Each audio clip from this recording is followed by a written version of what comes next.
সবজির বাজারে আগুন, কাঁচামরিচের কেজি ৩২০ টাকা।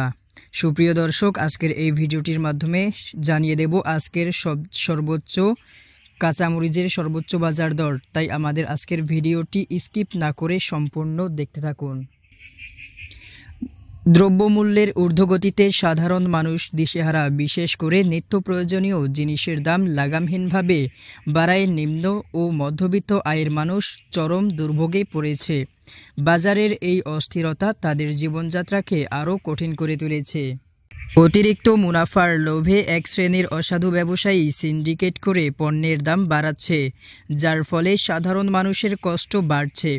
বিশেষ করে চাল, ডাল, তেল, শাকসবজি, ডিম, ব্রয়লার মুরগি সহ প্রায় সব জিনিসের দাম বেশ কয়েক গুণ বেড়েছে।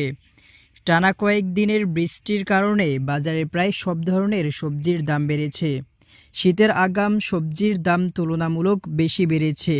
শিমের দাম এক সপ্তাহের ব্যবধানে ১৫০ টাকা থেকে ২৪০ টাকা পর্যন্ত বেড়েছে। বাজারে সবচেয়ে বেশি সংকট ও দাম বাড়তি দেখা গেছে কাঁচামরিচের। মশলা জাতীয় এই পণ্যটির দাম সপ্তাহের ব্যবধানে প্রায় ১০০ টাকা বেড়ে ৩২০ টাকায় দাঁড়িয়েছে।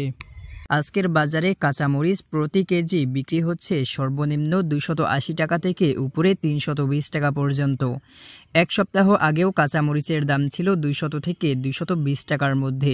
সপ্তাহের ব্যবধানে এই পণ্যটির দাম বেড়েছে প্রায় ১০০ টাকা। সবজি বিক্রেতাদের মতে পাইকারি বাজারে কাঁচামরিচের ব্যাপক সংকট তৈরি হয়েছে। বৃষ্টিতে চাষিদের ফলন নষ্ট হয়েছে। শুনেছি ভারত থেকেও নাকি মরিচ আসা বন্ধ রয়েছে, তাই এই সংকট তৈরি হয়েছে।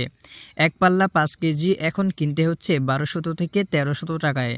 এক সপ্তাহ আগেও ৮০০ থেকে ৯০০ টাকায় কিনে আনতে পারতাম। রেগুলার সবজির পাশাপাশি শীতকালীন আগাম সবজির দামও বাজারে বাড়তে দেখা গেছে।